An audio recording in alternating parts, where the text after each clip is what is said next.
Bisan kita may tinguha sa pagabot, sa'y lusalayong kabitunan.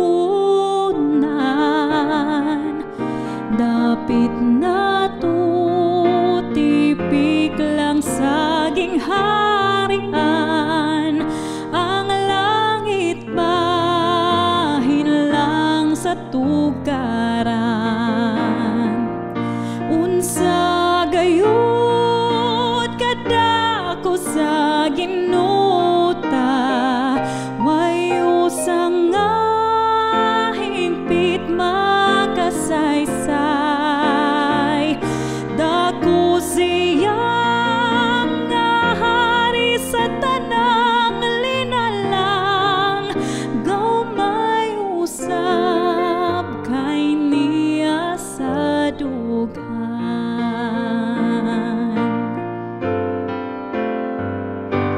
Ug ang liso mapatubo sa kabugnaw, sa tulugon siya makapukaw. Ug kanako tawagon sa kinabuhi, agalon ka nako nagtan-aw. Unsa gayud kadako sa ginuta, wayo sang nga hingpit makasaysay. Dako siya nga hari sa tanang linalang, gamay usab kay niya sa dughan. Dako siya nga hari sa tanang linalang, gamay usab kay niya sa dughan.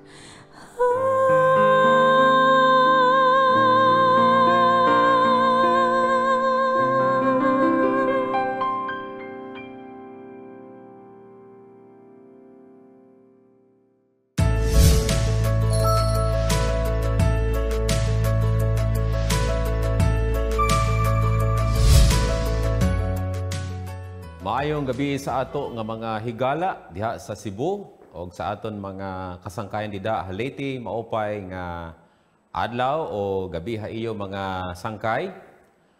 Sa aton mga kauturan Ilonggo, Akganon, Karaya. Good evening and welcome to our study in the Word of God. We are back here sa ato pagtuon. Ang ating nga theme, God First.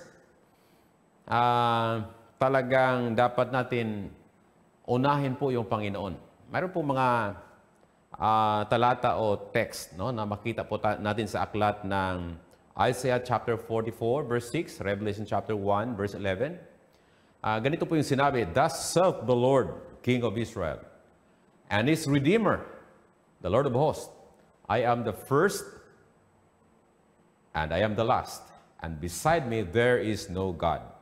Pag sinabing God first, no more after Him. He is the first and He is at the same time the last. No? The only true God, saying I am the Alpha and Omega, the first and the last. Bakit Alpha and Omega? Because Alpha is the first letter of the Greek alphabet, and Omega is the last letter of the Greek alphabet. So God is, the beginning of everything, and He is also the ending of everything. Now, when we come to Genesis chapter 1, God first created the heaven and the earth. Genesis 1. Now, the word beginning does not refer to the beginning of God. From everlasting to everlasting, He is God. But the word beginning, ito po ay tumutukoy po sa pinagmumulan ng mga linikhang bagay, no? The beginning of temporal matters. the beginning of time, the beginning of life. So everything in this world, in heaven and on earth, has its beginning from God. Okay? So maliwanag po that the Alpha and Omega, He is an awful, an awesome God, an omnipotent God, that by Him, everything in this world existed by His command. So that includes human being, of course, and other created worlds or created beings. But you know, the crowning act of God's creation, referring to our planet, no? Thus the heavens and the earth were finished, meron pong pakay yung Panginoon. No? Kung basahin po natin sa Genesis 1 verse 26, no? At ito po yung sinabi, "Let us make man in our image, after our likeness, and let them have dominion over the fish of the sea, and over the fowl of the air, and over the fish of the sea, and over the fowl of the air, and over the cattle, and over all the earth, and over every creeping thing that creepeth upon the earth." So take note of the word dominion. That means God gave man, you know, another sea, control. No? Control means responsibility or stewardship. Dominion means to control, to dominate His kingdom, His over all His creation, but not to dominate His fellow creature or fellow being. Okay? At hindi lang po binigyan po siya ng role as manager or steward, but God gave man His command. Okay? Ito po yung sinabi, Genesis 2 verses 16 to 17. "And the Lord God commanded man, saying, Of every tree of the garden thou mayest freely eat." So God gave man the freedom of choice as free moral agent. He had the capacity akin to His Creator to choose life, to choose God first. But of the tree, that freedom, mga kaibigan, mayroon po siyang limitations, no? Dahil ang Panginoon lang po ang may discretion yan. "But of the tree of the knowledge of good and evil, that thou shalt not eat of it, for in the day that thou eatest thereof, you shall surely die." Napaka-bait ng Panginoon. Alam niya po kung ano mangyayari sa tao pag nilabag niya po yung batas, no? Yung kautusan ng Panginoon, siya po ay mamamatay. So, man has a choice, either to live with God or to die away from God. Okay? So, the only way to remain alive is to choose God first, no? To keep His law, to use their freedom freely, but tinatawag po yan na the freedom of dependence, not independent away from God. Okay? But on the contrary, ito po mga kaibigan, may pangontra po, no? May talagang hamon, no, na nangyayari sa tao po. But man put self first in the place of God. So Genesis 3 verses 3 to 6, no, tells us about the tragic entrance of sin. The serpent said to the woman, he contradicted the word of God, the command of God, "You shall not surely die. For God doth know that in the day that thou eat thereof," referring to the fruit, "then your eyes shall be opened, and you shall be as gods, knowing good and evil." Now, Satan here, disguising himself through the serpent, he was proposing a new government to elevate their status from steward to become an owner. Okay? That's the pride of ownership. Yeah, I am here to give you an exalted position. If you eat the fruit, you will not die. But your eyes shall be open, and you shall be as God, knowing good and evil. And you know, Eve was deceived. And the woman saw that the tree was good for food. Imagine, not only good for food, but pleasant to the eye. No? Sin is beautiful, but not all beautiful is good. Okay? and the tree to be desired to make one wise. And she took of the fruit thereof, and did eat, and gave also to her husband, and he did eat. So, nagiging tempter po si Eve sa kanyang asawa, no? Sa kanyang spouse. Because, ito po nangyari, sila po ay natukso. No? They were beguiled, they were deceived, they were tempted because they desired to be like God. They were not able to keep their first estate because they put self first in the place of God, God first. So man adopted Satan's principle, the I principle. Me first, no? Ako muna. Tinatawag po yan na self-exaltation. So Lucifer, the record is found in Isaiah 14:13-14, he exalted himself. No? I first, ako muna. Ano po yung sinabi niya? The record tells us in Isaiah 14, verse 12, Oh, how art thou fallen from heaven, O Lucifer, son of the morning? How art thou cut down to the ground, which didst weaken the nation? Okay? For thou hast said in thine heart, talagang kausap niyo yung kanyang puso, I will ascend unto heaven. So yung I principle, me first. I will exalt my throne, no? Above the stars of God, self-exaltation. I will sit also upon the mount in the congregation in the side of the north.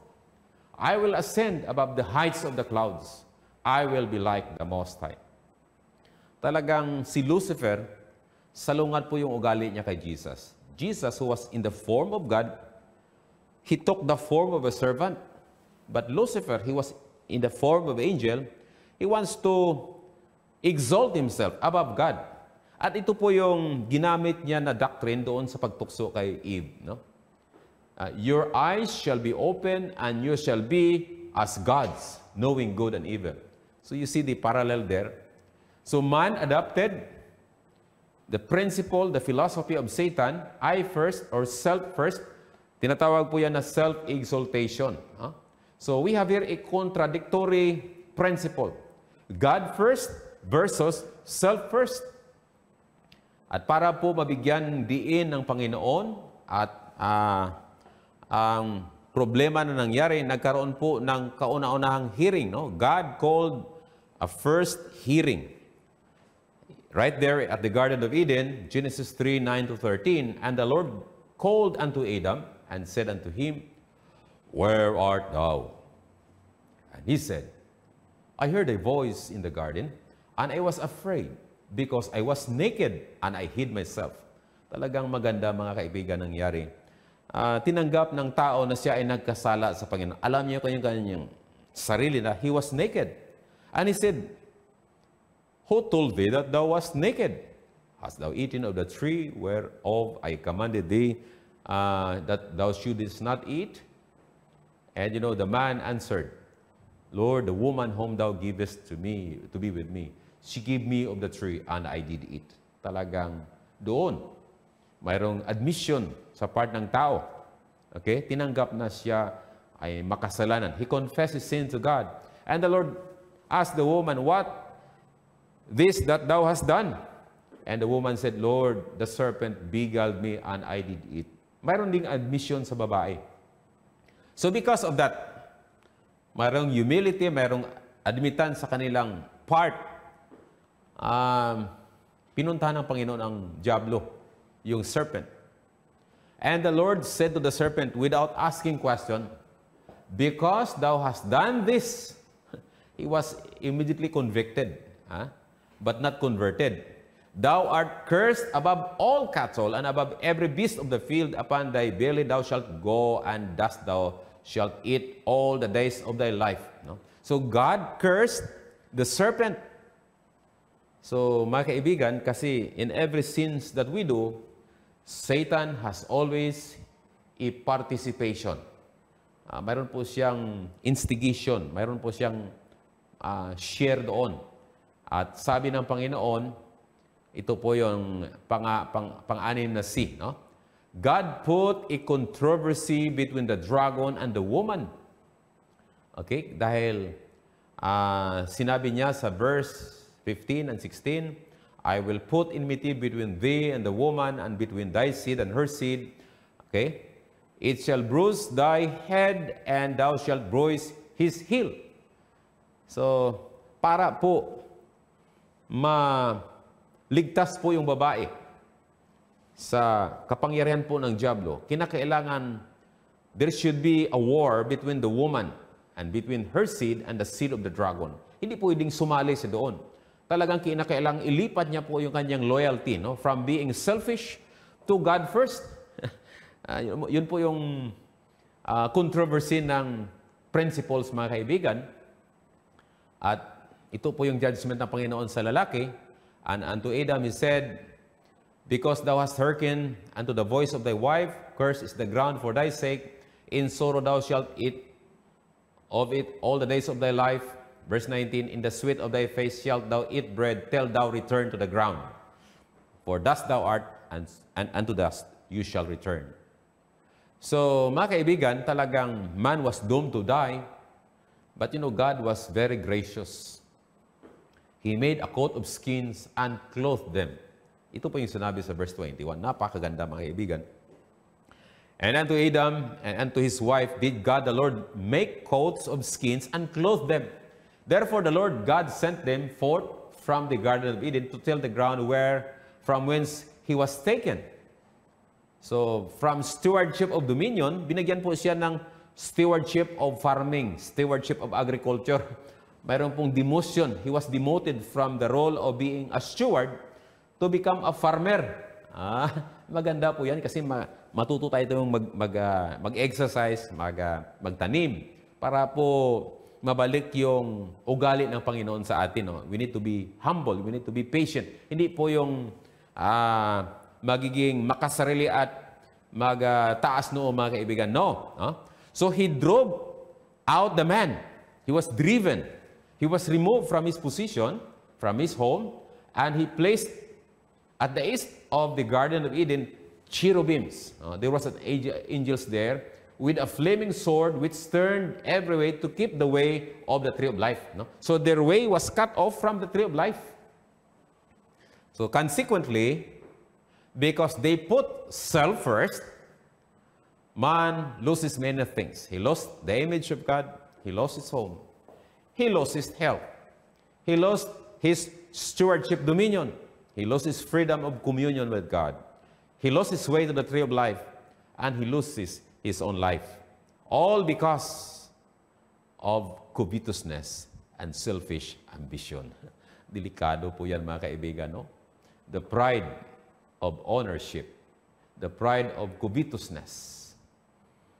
What is the antidote for the sin of selfishness or covetousness? If your answer is God first, you click Matthew 6:33. That's the answer, mga kaibigan. The only way to reverse the curse, to be restored in right relationship with God, is seek ye first the kingdom of God. God first, no? And his righteousness. And all these things shall be added unto you. Yung nawala ay ibabalik ng Panginoon. Ano po yan? Tingnan niyo yung sign of the cross. Talagang plus po yan, hindi po minus yan. No? Siguro kung patay yan, hindi na buhay, minus yan kasi horizontal. Pero dahil vertical yan, no? At horizontal, talagang buhay yan, mga kaibigan. If we seek first the kingdom of God and His righteousness, all these things shall be added unto us. Ano po yan? Ibalik po yung stewardship ng time, ng talent, ng resources, ng temple, our body temple, meaning the church or our body, the terra, meaning the lost dominion, the environment, and we are also be given a privilege to be the steward of truth. Na yung mga capital na ito gagamitin po natin to advance or expand the kingdom of God. How do we seek God first? Paano po natin unahan yung Panginoon? Now, una-una, we need to feel the need, no? Know the need. Kinakailangan, alam po natin yung pangangailangan. Ano po yung sinabi ng mga prophetas? Isaiah 53 verse 6, lahat po tayo ay kagaya po ng tupang nawala, no? Okay? We are like sheep have gone astray. Romans 3 verse 23, all have sinned and come short of the glory of God. Lahat po tayo makasalanan, walang matuwid sa atin. Pero yung problema po, nang nag-conduct ang Panginoon ng second investigation, okay? Pre-investigation, preliminary judgment, right? After October 22, 1844, based sa hula po sa Daniel 8:14, and to 2,100 days, then the sanctuary shall be cleansed. Ito po yung sinabi ng Panginoon sa Laodicean Church. Okay, Laodicea means judging the people. No? Christ is doing investigation. He is judging us. And He is telling us, revealing to us who we are before Him. Ito po yung sinabi, these things saith the Amen, the faithful and true witness, the beginning of the creation of God. Okay, ito po yung investigation ng Panginoon. I know thy works, that thou art neither cold nor hot. I would that thou wert cold or hot. So then, because thou art lukewarm, and neither cold nor hot, I will spew thee out of my mouth. So, nang tinikman ng Panginoon yung temperature ng pagmamahal sa Laodicean Church, hindi po mainit, ay kundi may kunting init lang. Maligamgam, mga kaibigan. No? Half-hearted service. Bakit? Because sinabi po natin, I am rich. Talagang mayaman, ha? And increased with goods. Ito po yung ating purpose. We are accumulating. Ha? We are saving. Ha? And have need of nothing. Imagine, hindi po natin alam yung need, no? But knowest not that thou art wretched, miserable, poor, blind, and naked. Mas worse yung kalagayan ng Laodicea. Ikumpara natin kay Adam. Mabuti si Adam, nang tinanong siya ng Panginoon, tinanggap na siya ay makasalanan. Pero yung Laodicean Church, talagang hypocrites. Sinabi natin na tayo ay mayaman, increased with goods and need of nothing. Hindi ba totoo na ang ating focus ngayon ay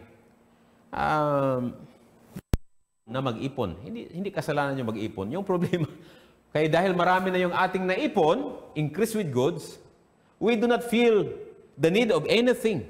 Okay? Need of nothing. Self-contented na mga kaibigan. Bakit?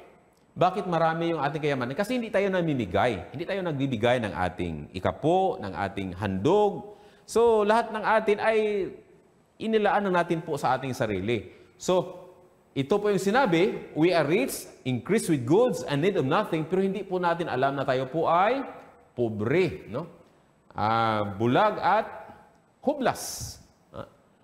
So, yung pakay ng Panginoon, yung counsel niya, I counsel you to buy of me gold tried in the fire, that thou mayest be rich, and white raiment to cover your nakedness, and anoint thine eyes with eye salve. So, itong mga bagay na ito, yung righteousness ni Jesus, yung panampalataya na sinubukan sa apoy, yung Holy Spirit, ito yung pangangailangan ng church ngayon. Okay? Marami na tayong pera. Pero, pulubi tayo sa pagmamahal at paglilingkod sa Panginoon. Kasi yung ating time, inubos lang po natin sa ating sarili. Need of nothing. Mga kaibigan. Now, Isaiah 55,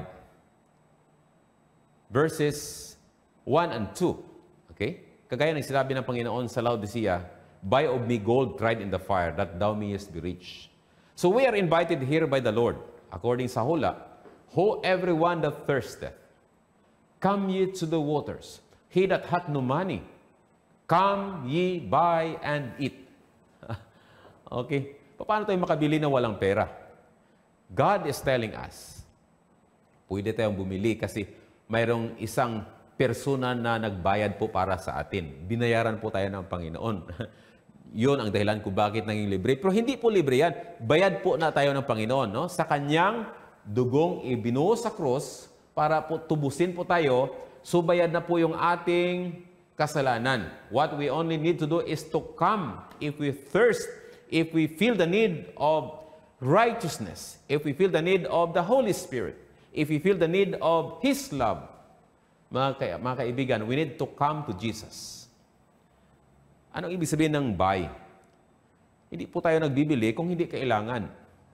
Kung alam po natin na kailangan natin ay kahit utang, bibili po tayo kasi pagkain yan damit yan sasakyan yan Kasi kahit loan, bibili po tayo dahil pangangailangan. Ito po yung invitasyon ng Panginoon. Buy of me gold. He is letting us know na ito ay kailangan po natin. Ano po yan? Yung kanyang kabanalan, the righteousness of God, the white robe, gold red the fire, yung panampalataya na sinubukan sa apoy, through many trials, the Holy Spirit, the anointing of the Holy Spirit. Okay? At sabi ng verse 2 ng Isaiah, wherefore do you spend your money for that which is not bread, and your labor for that which satisfieth not? Marami tayong pera. Pero yung ating pera, hindi po natin ginamit para tulungan yung gawain ng Panginoon. Ang ating pera ay we only prepare it for our own needs.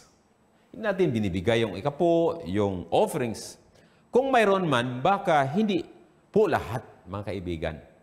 So, kasi inuna po natin yung ating sarili. There is a battle, a controversy between, going on between God first and self first. Okay. So, mga kaibigan, do we feel the need? Sinabi ni Paul, O wretched man that I am, who shall deliver me from this body of death? Talagang, sabi ni Paul, kawawa naman po ako, Who shall save me from this body of death? But John has the answer. He said, John 1 verse 29, behold the Lamb of God who takes away the sin of the world. So kung mayroon po tayong kasalanan sa Panginoon, nagiging makasarili po tayo, nagiging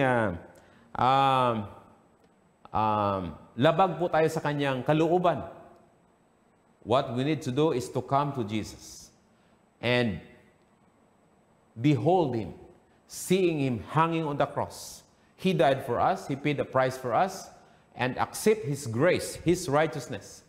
At ano po mga kaibigan, John 14 verse 6, dapat alamin po natin yung way. The only way back to God is through Christ. He said, I am the way, the truth, and the life. No man comes unto the Father but by me. So when man fell into sin, he was separated from the tree of life. He was cut from going into the Garden of Eden. But through Christ, we are reconciled to God by the death of His Son. Much more being reconciled, we shall be saved by His life. So, ang daan ng Panginoon, yan po ay matatagpuan natin po sa sanctuary. Ayun po sa hula. Psalm 77 verse 12, Thy way, O Lord, is in the sanctuary. Bakit sa sanctuary? Kasi nandoon yung ating Panginoon. We have an advocate with the Father. We have our high priest in heaven, a minister of the sanctuary and of the true tabernacle which the Lord preached and not men. So, what we need to do? 1 John 1:9, we need to confess our sins to Jesus, and He is willing to cleanse us and to forgive us from all unrighteousness. As we follow Him in the path of self-denial, Ellen White tells us, lifting the cross and bearing it after Him to His Father's throne, we shall reveal in our lives the beauty of Christ's life. At the altar of self-sacrifice, the appointed place of meeting between God and the soul, we receive from the hand of God the celestial torch which searches the heart, revealing the need of an abiding Christ. So the path of self-denial, that is the way of Jesus Christ. His self-sacrifice. Atin pong tingnan po yung kanyang pagmamalasakit po sa atin. So the next principle is know the love of Jesus. Know the love of God. We love Him because He first loved us. 1 John 4 verse 19. Minamahal po natin yung Panginoon dahil Siya po yung unang nagmahal po sa atin. Romans 5 verse 8, but God commandeth His love toward us. And that while we were yet sinners, Christ died for us. So minahal po tayo ng Panginoon kahit tayo yung makasalanan para mahalin po siya. No? At sinabi niya dyan, oh, greater love hath no man than this, that a man lay down his life for his friends. And behold, what manner of love the Father hath bestowed upon us, that we shall be called the sons of God. Noon, tayo ay anak ng dyablo, nang tayo po ay nahulog sa kasalanan, naging makasalanan. But by the redemption of Jesus, by His blood, by His life, by His self-sacrifice, mga kaibigan, tayo po ay naibalik muli, no? Binalik tayo sa ating kalagayan bilang mga anak ng Diyos, no? For God so loved the world that He gave His only begotten Son. Yun po yung sinabi ng Panginoon. Mahal po tayo ng Panginoon. At dahil mahal po tayo ng Panginoon, siya po ay bumigay. Kung mahal po natin yung Panginoon, hindi lang po dapat tuparin yung batas. Dapat natin ibigay sa Kanya yung ating puso. That's why sinabi niya po, love the Lord with all your heart, with all your soul, and with all your strength. Okay?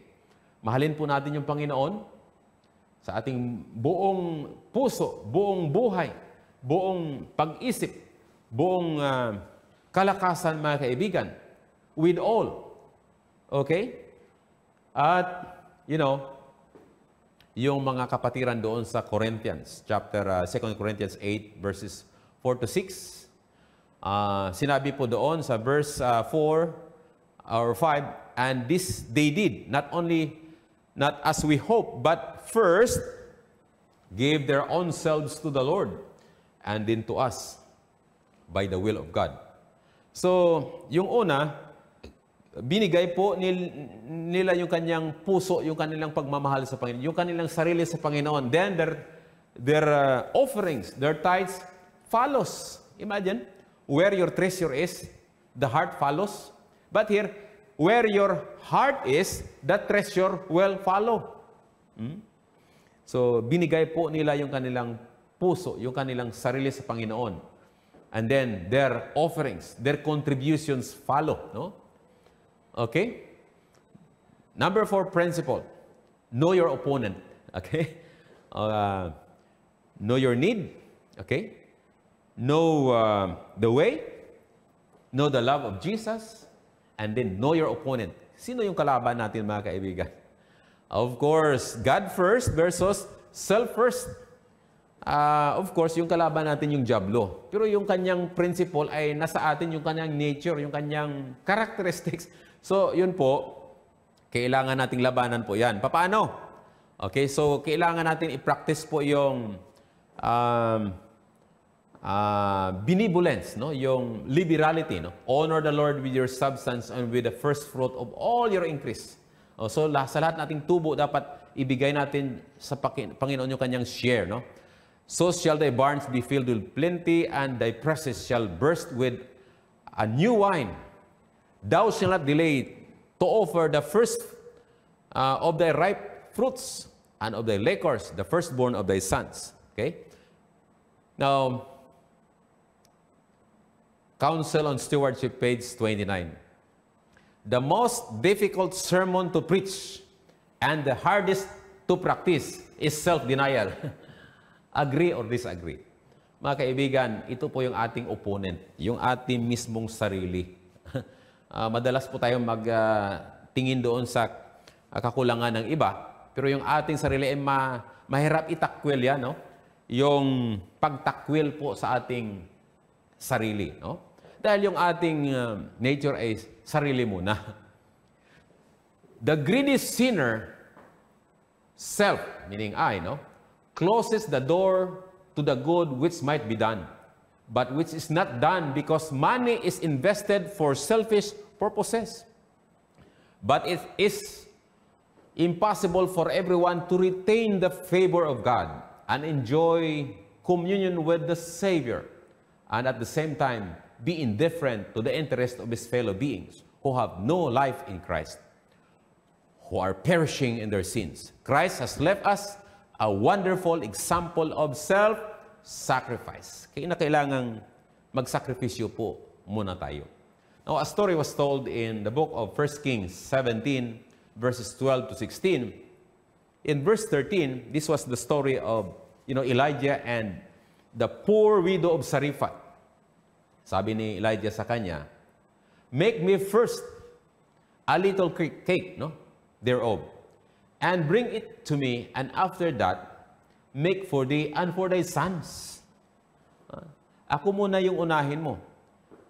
Gumawa ka muna ng tinapay para sa akin, at yung pangalawa, sa anak mo at sa iyong sarili. "For thus saith the Lord God of Israel, the barrel of meal shall not waste, neither shall the curse of oil fail until the day that the Lord sendeth rain upon the earth." And so the widow went and did according to the saying of Elijah. And she and he and her house did eat many days. And the barrel of meal wasted not, neither did the curse of oil fail, according to the word of the Lord, which he speak by Elijah. Sabi ng Panginoon, through Elijah, gumawa ka muna ng cake first para sa akin, and then sa sarili mo. God first. Mga kaibigan, let me share with you our family testimonies. As for me and my family, we put God first in all that we have and in all that we do. Okay? My wife would like to share our family testimony. Good evening to all CPUC viewers, brothers and sisters. Warm greetings from West Visayan Conference brethren and workers. This evening, please allow me to share our family testimony about the goodness of God and His faithfulness in fulfilling His promises since we started to put God first in our lives. Since we started to believe and practice the principles of systematic benevolence, we have witnessed God's great miracles happening always, one after the other. When we say systematic benevolence, it means that we give regularly from our income the 10% tithes, 15 or more percent offerings, and the 10% second tithes. And these principles is based from the book, particularly in Deuteronomy chapter 18 and 26. And it was expounded and simplified in the book Patriarchs and Prophets, chapter 50 and 51. The passage says, the contributions required of the Hebrews is fully for religious and charitable purposes amounted to fully 1/4 of their income. So, upon pondering in these lines, mga kapatid, we understand, we will underscore the word required, the contribution required. Ibig sabihin ay talagang kailangan gawin. Kailangan, or it is a requirements in connection with the promised blessings. So, akala po namin noon ay bibigay lang tayo ng handog sa Panginoon kahit magkano lang, basta galing sa puso. Di ba? Yun ang sabi natin. Pero dito ay mayroon palang talagang sukat. And it is said, the contributions required of the Hebrews is amounted to fully 1/4 of their income. Hindi lang pala kahit magkano lang. Mayroong sukat na talagang 1/4 of their income.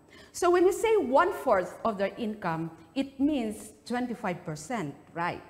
Right? So It means kung 10% yung tithes, it is very clear, brethren, that the remaining 15% is the offerings.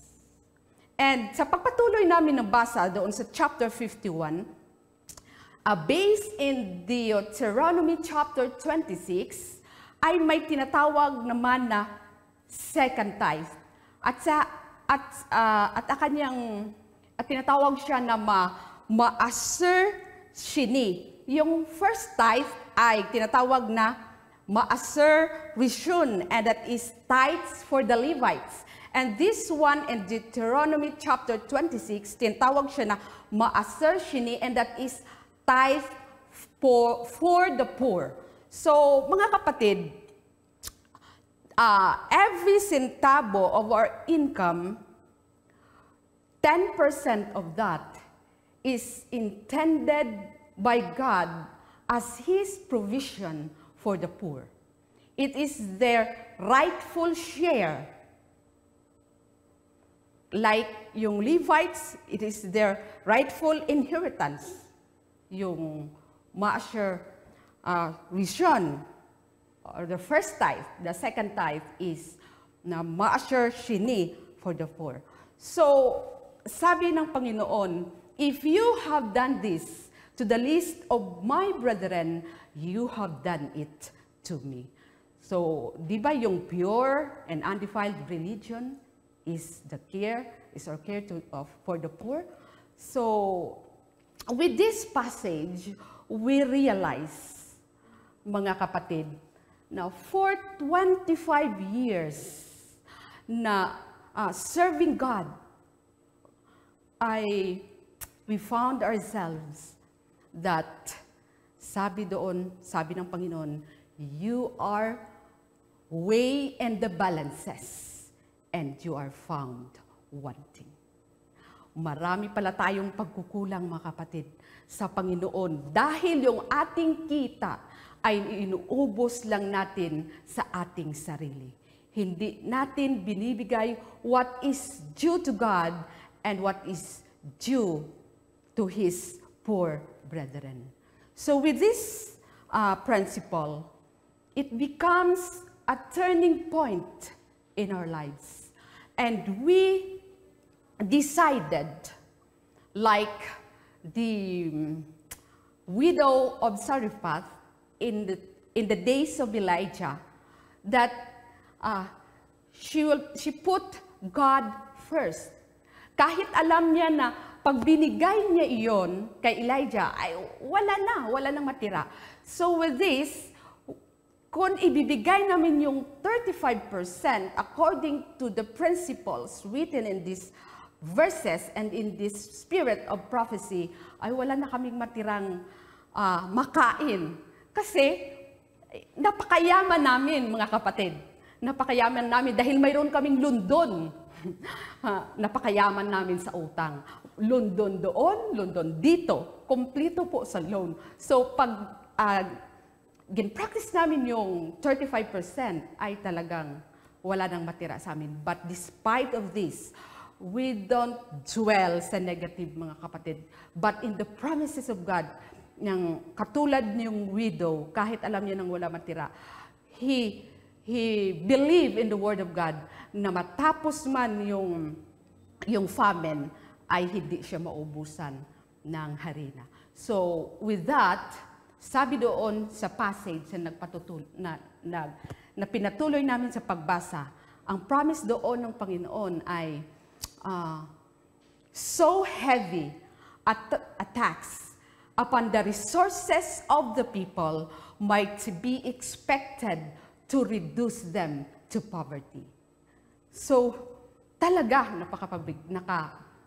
bigat po ng 35%. But yung may malaking but doon, but on the contrary, the faithful observance of these regulations is one of the requirements, is one of the conditions of prosperity. Wow, mga kapatid. iyon pala ay hindi negative, kundi iyon ang solusyon ng ating mga utang, yung ating kahirapan, mga kapatid. Because the faithful observance of these regulations is one of the conditions of prosperity. So, we believe in the Word of God because in God's Word is full of promises. And God is ever faithful and true, right? So, mga kapatid, with this, we struggle to give the 35%. And lo and behold, instead na mumulubi kami, mga kapatid, ay unti-unti naming nabayaran yung aming mga loans hanggang dumating ang araw na wala na si Pastor Ventura ngayon. Loans. Wala na siyang utang.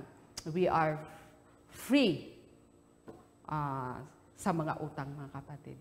So, di ba, it's really amazing. At mga kapatid, since we started to follow the principles at the beginning, yes, it's really a great struggle to us na wala ka ng halos matirang sahod buwan-buwan. So, mga kapatid, God did not forsake us. He held us with His hands. And we witnessed great miracles. Sa buwan na iyon, ng mga kapatid, 8 months ay hindi po kami nakabili ng bigas. Sako-sakong bigas yung binibigay sa amin. At mayroon pong buwan na 3 sakong bigas po na sabay-sabay yung binigay sa amin. Amen? So God is really good, mga kapatid. At sa panahon na iyon, before COVID, Sabado, every Sabbath po, ay mayroong seminar si pastor sa stewardship, mayroong church-to-church promotion for stewardship, ay kasama rin kami every Sabbath sa kanya. At kawawa naman po yung aming sasakyan ay walang budget for maintenance. Hanggang dumating ang panahon na nag-give out siya at walang gulong at wala talaga kaming pera. At sa araw na iyon, ang Sabado na iyon, ay mayroon siyang seminar. And we need to travel 4 o'clock in the morning. So that Friday afternoon, ay nawala kaming gulong, ay nakapagtaka, mga kapatid. Binigyan siya ng isang kapatid ng white envelope. Naggaling sa States yung kapatid. At pag-open niya, napakalaking halaga, mga kapatid. Sukat na sukat po talaga sa isang gulong ng sasakyan. So, God gave on time sa ating pangangailangan. At yung hindi ko po talaga makalilimutan ay yung pagdami ng pera. Naranasan po namin na yung check-in of 42,000 na titling refund ng Villaflor Church ay kukunin nila sa Monday. And that Friday na ay ginpa-encash ni Pastor sa bangko yung cheque. At pagdating niya from the bank, sabi ni Pastor Kerry sa kanya ay, ikaw na lang yung pumunta doon sa funeral service ni Dudong or Kahada doon sa Hinalinan. So, mga kapatid, napakalayo po noon sa Pandan Antique. And almost 3,000 back and forth yung fuel mo papunta doon. So, wala talaga kaming pera, mga kapatid, sa araw na iyon. So, ano nangyari? Nang about na ni Pastor, itago yung pera doon sa cabinet, kasi mag-Sabbath na, ay binilang niya ulit. At pagbilang niya, 43, 44, 45. Di ba yung cheque is 42,000? Bakit 45? Binilang niya ulit. 3 times, mga kapatid, na binilang. ay talagang 45,000.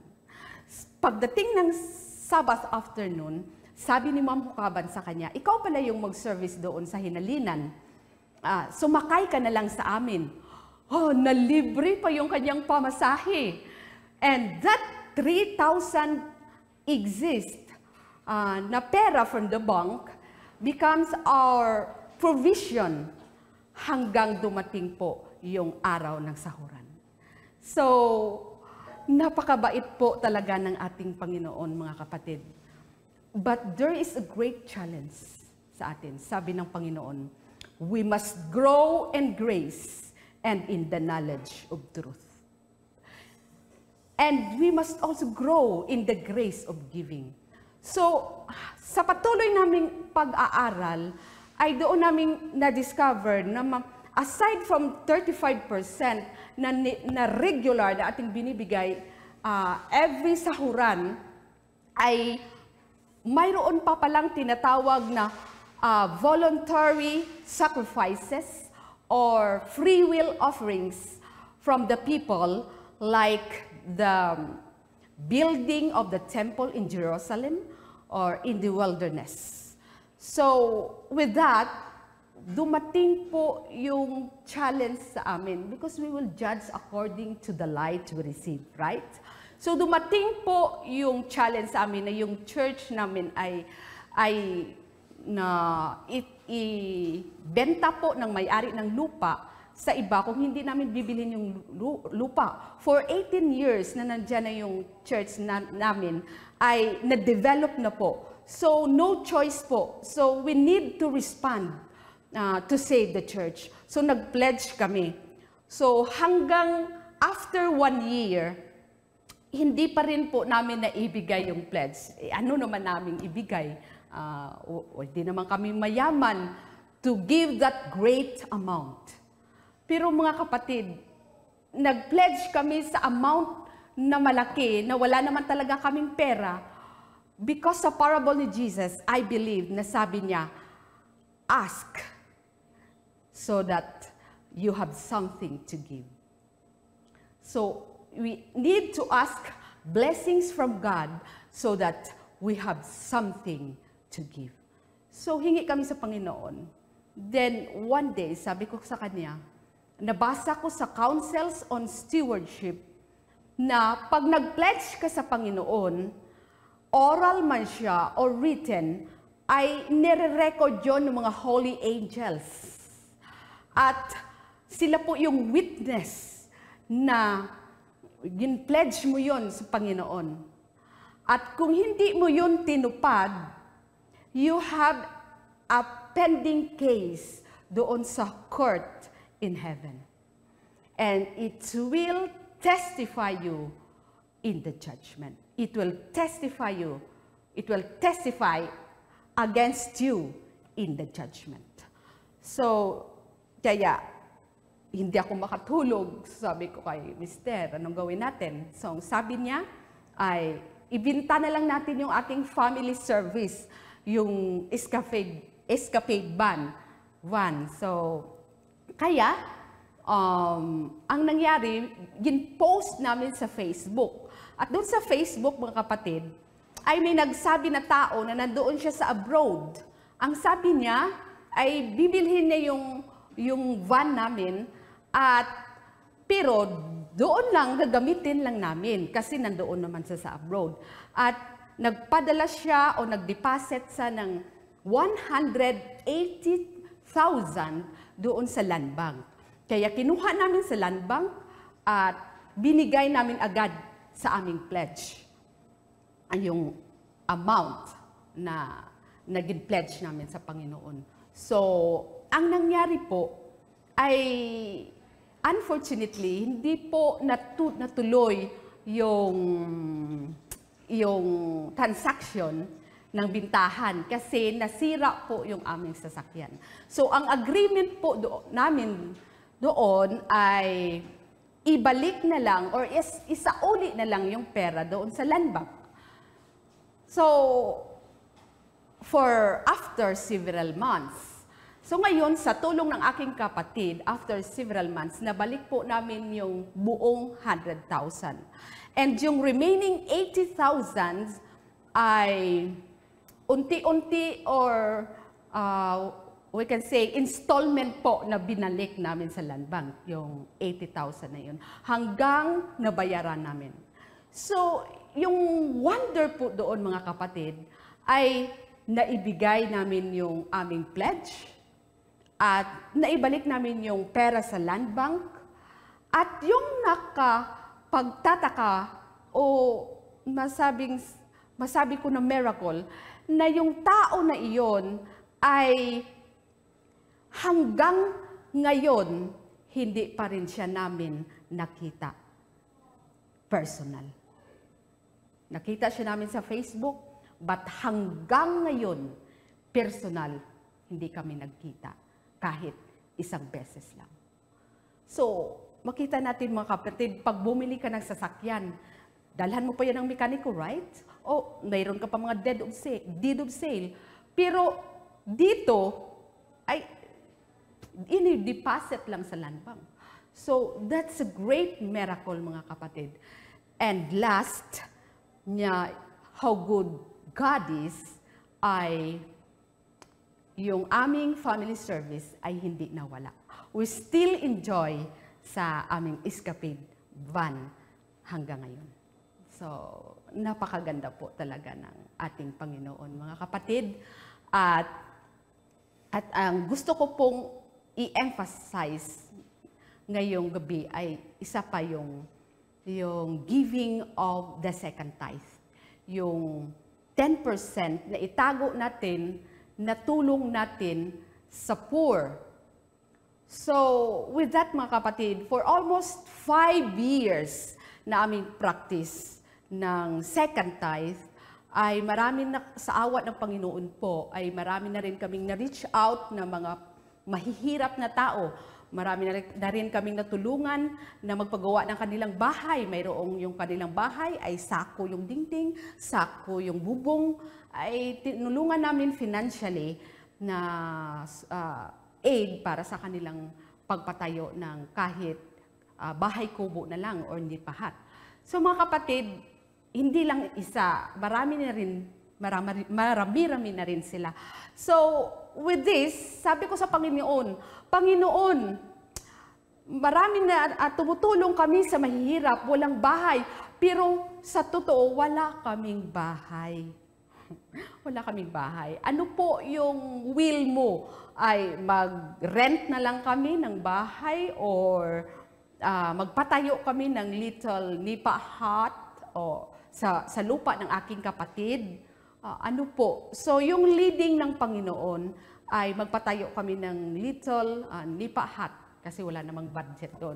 Hindi na pwedeng mag-utang. Bawal magka-utang. So, yun, yung makaya lang namin ay yun lang. Pero yung budget namin ay only 1,000 pesos. So, bumili kami ng kawayan para sa haligi at pinatayo yung haligi. Pagtayo ng haligi, sabi namin, Panginoon, wala nang bubong, haligi lang. Ano po? Pagdating, Friday po yon. Pagka Saturday, afternoon, binigyan ako ng kapatid ng isang papel na tinupi-tupi niya ng ganon. Pag open ko po, ay mayroong laman. $100, mga kapatid. As a gift for me. So, napakabait talaga ng Panginoon. Of course, lahat ng binibigay sa amin ay kinukunan talaga namin ng tithes, offerings, and second tithe. Kahit po maliit lang po yung matira, yung principle po namin ay pag wala kang atraso sa Panginoon at kinikilala mo siya, ay talagang patuloy, kahit maliit lang, patuloy yung pagdaloy ng mga blessings. Pero kung hindi mo yun ibigay, dahil sabi mo kulang pa, wala nang darating na blessings. So, kinuha namin yon, yung intended sa Panginoon, at yung natira ay talagang tamang-tama po sa bubong ng aming nipahat. Then, pagkatapos ng bubong, yung mga anak ko naman kasi ang aking panday. Ang nangyari po ay, sabi namin, wala na pong pangdingding. So, ang nangyari, after a day, ay may nag-message sa akin yung kaibigan ko sa Canada. Ito po yung na wonder ko, mga kapatid, na maraming tao na ginagamit ng Panginoon na nga hindi ko nga nakita personal, sa Facebook lang. Ay sabi niya sa akin, kaibigan ko, ay nagpadala siya ng pera sa Western Union. So sabi ng kapatid ko, baka kanyan, mag-ingat ka, baka scam yan. Kahit scam, yung scam naghihingi, ito nagbibigay. So pag punta ko po sa Western Union, medyo kinakabahan pa ako, totoo kayang may pera ako dito, baka mapahiya ako nito. Parang ganun ba? So pag ano ko po ng code, ay talagang praise God, may laman po talagang pera. So after several weeks, yun naman, balik naman ako sa Western Union, from Germany naman. So, maraming, mayroon ring local dito sa Iloilo, sa Saraga, yung friend ko, binigyan ako ng 5,000. Yung family ko ay nagpadala rin, no, sa amin. So, nakita po natin, sabi ng Panginoon, blessed are the merciful, for they shall obtain mercy. Kung merciful po tayo, sa pagbabalik natin ng second tithe, na allotted po talaga na budget para sa mga mahihirap. Dahil kung mahirap tayo, mayroon pang mas mahirap sa atin, di ba? So, if we are merciful to them, God will also be merciful to us. So, yan po mga kapatid. So, lahat po ng kailangan natin ay binibigay ng Panginoon. So, but sometimes, why we are so worried about the future? Mayroon tayong mga investment, mayroon tayong mga ganun, baka matakot tayo sa future, na hindi na tayo makakain, hindi na makapag-aral yung mga anak natin. But, mga kapatid, God is really rich and faithful if we only follow the condition. Because all promises of God has a condition. And the requirements is obedience to the instruction of the Lord and to the condition given.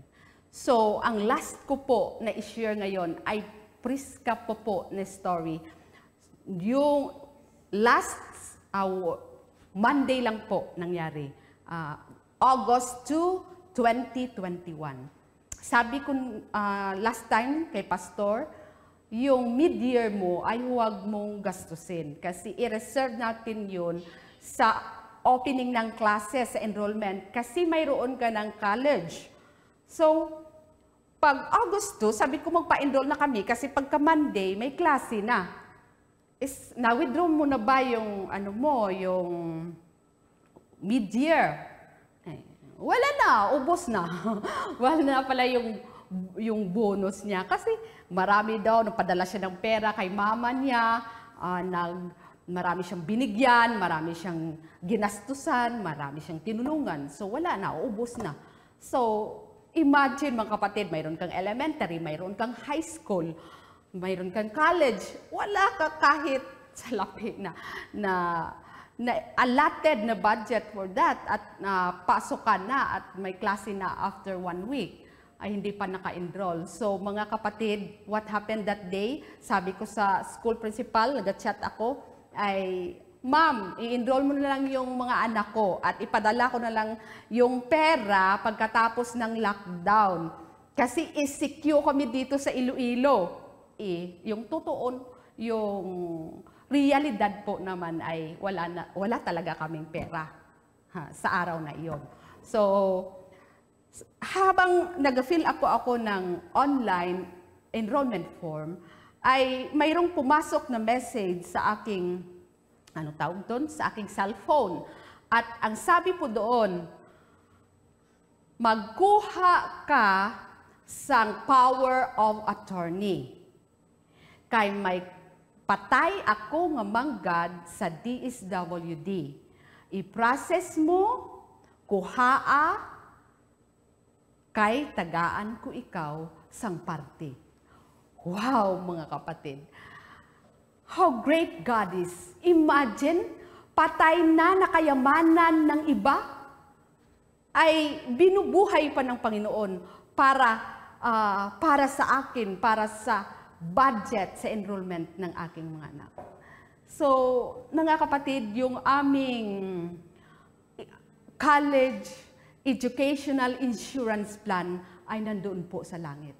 Minsan mag-invest tayo dito sa mga insurance, mga investment ay nalulugi rin katulad nung CAP noon. But doon sa langit ay walang bankrupt. Patuloy na dumadaloy yung blessings ng Panginoon. Ano sang sabi ng Panginoon? Prove me now if I will not open the windows of heaven and I will pour out the blessings that there's no room enough to receive it. So patuloy na dumadaloy yung blessings ng Panginoon. If we only put Him, if we only put God first in our financial management. If we honor Him and glorify Him. If we acknowledge Him, thus He is the owner and the source of all blessings we enjoy. And how we can do that? How we can honor God and acknowledge God? By returning our tithes and offerings to support His mission and to support and to give provision for His poor brethren. God said, huwag kayong magalak for those miracles, but rejoice, for your name is written in heaven. Because the greatest miracles that God will do in your life is the miracle of conversion. That our selfish heart will be converted, will be transformed after the similitude of the character of Christ. For God so loved the world that He gave. Love gives. Love is generous. The Spirit of heaven is love. The Spirit of heaven is benevolence. Thank you and good evening. Selfishness will vanish when we seek God first. Okay, the last story that I'd like to share, yung pagiging makasarili ay mawawagtang yan, mawawala yan kung unahin po natin yung Panginoon. In Luke, no? I'm sorry, there's a clerical error there, no? Chapter 19, verses 1 to 3, this was a story of Zacchaeus, no? Jesus, no? And Jesus entered and passed through Jericho, and behold, there was a man named Zacchaeus, which was the chief among the publicans, and he was rich.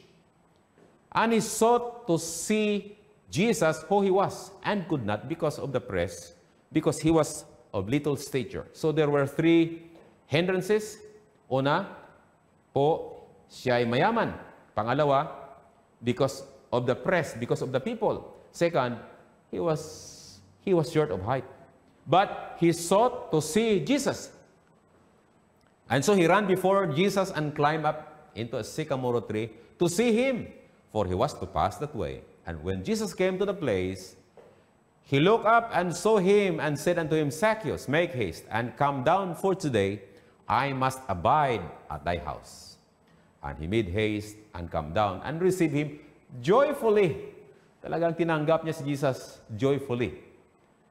And Luke 19, 8 to 10, sinabi po dito, and as Zacchaeus stood in front of Jesus and said unto him, Lord, behold, Lord, the half of my goods I give to the poor. And if I have taken anything from any man by false accusation, I will restore him fourfold. Imagine that. When Jesus come into your heart, talagang selfishness will vanish away. And so Jesus therefore said, this day is salvation come to this house, for as much as he is also a son of Abraham. For the Son of Man is come to seek and to save that which was lost. Mga kaibigan, mga Seventh-day Adventists, sinabi po sa Testimonies for the Church, every church member should be taught to be faithful in paying an honest tithe. Okay? Testimonies to ministers. Very recently, I have had direct light from the Lord upon these questions, that many Seventh-day Adventists were robbing God in tithes and offerings. And it was plainly revealed to me that Malachi has stated the case as it really is. So talagang maraming selfish, no? Ninakaw po natin yung, we are robbing God in tithes and offerings. Hindi po, konti, marami po. Okay? Kasi dishonest po ang tao, no?